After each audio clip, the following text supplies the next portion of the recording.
My name is Robert Bonds, and we're here for another Aquinas 10. And today we have the CEO of Bunji, Antoine Z. Yeah. Antoine, talk to us about how you came up with the brand of Bunji and what that process looked like. 3 years ago, with Pete Pizarro, the co-founder of Sal Venture Partners, we were trying to bring a solution for educational institution to grow. And we wanted to really embrace what digital marketing and branding, as one of my expertise, could really help the institution that are looking for a scale up in the Americas. So anything on branding starts with always a purpose, right? Our purpose was inviting people to jump into this growth. And sometimes digital is like frightening, right? It's like, I don't know what it's about. Is the return good? All the marketing agencies are the same. Yeah. So we said, let's accompany all the institutions to make this jump into growth with us. And we got the Bunji name for the bungee jumping. Yeah, that's where we started. So it's funny you say that because honestly, I've dealt with a dozen marketing agencies. I have what I believe makes Bunji different, but what do you think makes Bunji different than all the others? No. A culture first. I think we have passionate people. I mean, we share that as partners with Pete. We're a hard worker. We love what we do, and we try to transmit that with the team. I think that makes all the difference at the beginning and at the end. The second, I think, is we are a purpose-driven agency. I mean, really, we wake up each morning to try to help institutions to democratize their products and programs to many students in the Americas. And third, I will say creativity. Yeah. I always tell you there's two reasons that I think Bunji is one of the best marketing agencies out there. You have such a talent for building brands and telling stories. Mm-hmm. That's what I think makes you guys better than anybody. Yeah, I mean, thank you for that first. I have to keep telling good stories, but I mean, you always remember good stories, right? You don't remember the feature, you remember how the stories make you feel also, so that's very important. And that's the same for brands. I mean, when I started working in this industry, I had like 30 seconds to convince through a TV commercial. Then we have radio was like 20 seconds. Then the internet's like longer because at the beginning, we can have like rich content, like have a 6 minutes movie on YouTube.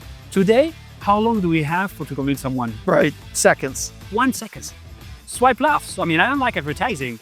So the stories should start with a climax that just capture the attention. Marketing is Tinder. Yeah. Swipe right, that's it. That's hilarious. We are a swipe right agency. That's a good line. That's swipe right. It's like, thank you for that. That's great. No, I mean, honestly, when you look up on the wall up there, you see those amazing brands we built, and every single one of them have a story behind it, which is amazing. Yeah. Yeah, that's what you guys do best, man. You just building those brands is so great. So tell me about how you and Pete met. How did you guys get together? How did you and Pete Pizarro get together? I met Pete when I was a mentor for Telefonica that has a startup program in Colombia called Guaira, so tech companies, and I was the mentor to help the startup to have the right pitch, right? I help a lot of companies in Shark Tank in Colombia, in Mexico, and Pete is the ex-CEO of Telefonica USA, so he knew about my job, and he invited me to the US to help him when he was projecting an IPO with Illumno. Yeah. And I was like, trust at the first sight. You know how Pete is it, like, 5 minutes meeting or 5 hours meetings. On a 5 hours meeting, and we just start talking about purpose, his life, his stories, and the impact he want to have with Illumno at that time. So I helped him reposition Illumno at that time. He was very focused on tech. I bring something more human and tech together to make it a bit more visionary, I will say, because tech is just a process, a tool to create a better future. What's the better future we want to? Yeah. So that's how I meet it. So the thing I love the most about working with you is going through that process of building a brand.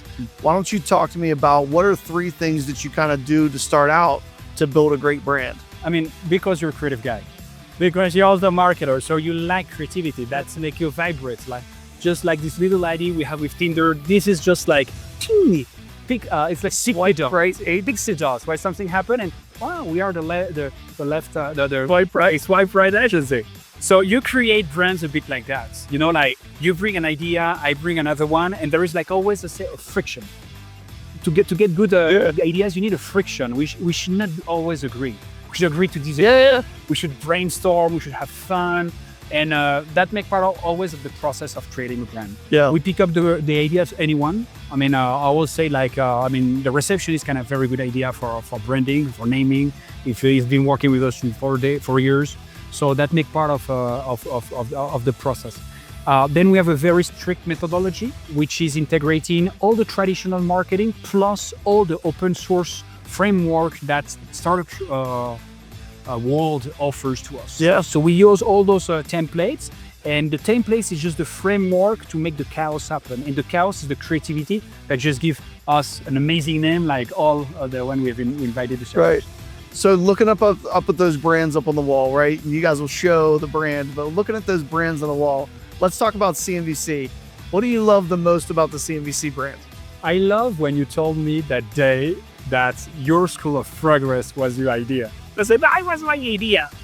When this happened, when everyone thinks it's my idea, it's just because we did the good job. It's a great job. It was just like a process where all together we were like in that emulation and creating.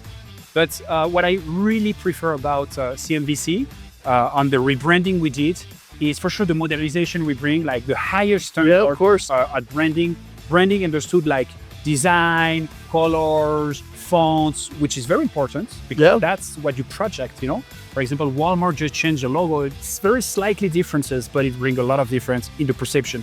So that's something very important. But what I really prefer is when we understand why do we stand for. And your School of Progress is something that was born 6 months after we were working together. And when we got that line is when we just knew it. We start just to scale. The thing that I love the most about the CNVC brand, and it's a lot like Sabre College, the founder had a want, right? Remember, she said, I don't want to lose that lamp. And you were creative enough to turn the V into the lamp. And that was cool. That's the thing I like the most. Yeah, there is always like, you can go like very in the continuity or in the rupture. And sometimes you have to find the right balance. Because, you don't want to lose your audience. People recognize Compumade and CNVC. So we had also that discussion about the namings, but you should always work through history, but create a milestone. And it depends also on the momentum of the brand. Yeah, I agree. What's your favorite thing about the American Healthcare Institute brand? Because the American Healthcare Institute brand took forever. Like we went through multiple iterations there, but what's the thing that you love the most about that? I mean, power. Yeah. We're looking for a brand that really brings power. So we have American, we have healthcare, right? And we have the institution. So I think it's also good when you can capture a name that just hijack the category.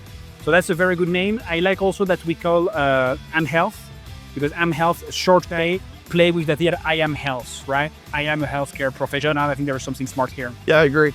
All right, I want to keep going down this line because I think this is cool. Because when you look at all our brands, they really do have a story, right? Every single one of them. And so like the Aquinas Network, right? We came up with the Aquinas Network because Thomas Aquinas was the patron saint of colleges and universities, and we think very highly of ourselves. So named the company after him. But talk to me about, we're gonna move away from that one for a second. What do you like about the Ghana Pay brand? Aquinas is for you first, right? It's a dog. It's your dog, right? What's your dog? My dog's Kino. No. It's Kino? My dog's name's Kino. And that's why. My dog comes with like Aquino, Aquinas. By the way, we have a nice mascot, right? With the little mouse. Oh, the mouse is great, yeah. Which is always something that is a good brand asset that helps to create more awareness, more recall, and also more stories, right? Yeah. Ghana is a nice name. I mean, we like short name, Sonic. People remember. We're pretty much Hispanic, Spanish, or Ghana is something very easy to say for anyone. Means like winning. And then we have like this architecture. We can use like Ghana Business Solutions, Ghana Pay. So I always say that branding is architecture. Yeah. Like I'm trying to think, how can we understand the business, the line of businesses, and create something that then has a structure that helps to have a clear website, a clear social media, at the end, a clear value proposition. Yeah, okay. Well, so I'm going to switch topics here for a second. I want to talk about you. So we know you're from France. You lived in Bogota for a few years. Z. Yeah, I don't want to even attempt it. You lived in Bogota for 4 years, and now you live in Mexico. Tell me your story and how you got. Tell me how your story progressed. I like to define myself as a professional gypsy, born in the Mediterranean, because my fathers have a long trajectory around many countries in Mediterranean. My last name is Zervudacki. I drink, And I mean, there is no one in my family that stayed in the same country since the last 170 years. Wow. So nomad people. I have this in the blood. I heard your dad's from Egypt. Did I hear that? My dad is from France, but my grandfather was from Tunisia, and my grandfather was from Malta, and Egypt, and Greece. That's it. And I'm living in Colombia, Mexico, and soon in the US. So what made you go to Colombia? Music. Oh, yeah? Yeah, Carlos Vives. First time I listened to Carlos Vives, I said, "Oh, this is mine." I was like 15 years old. You know what it is? Yeah. Like my best friend's brothers has these songs like, "So what's this? I like it." It was cumbia, clásicos de la provincia. Thank you for joining me for another Aquinas 10. If you want to learn how to grow your business 10 times, click the link below.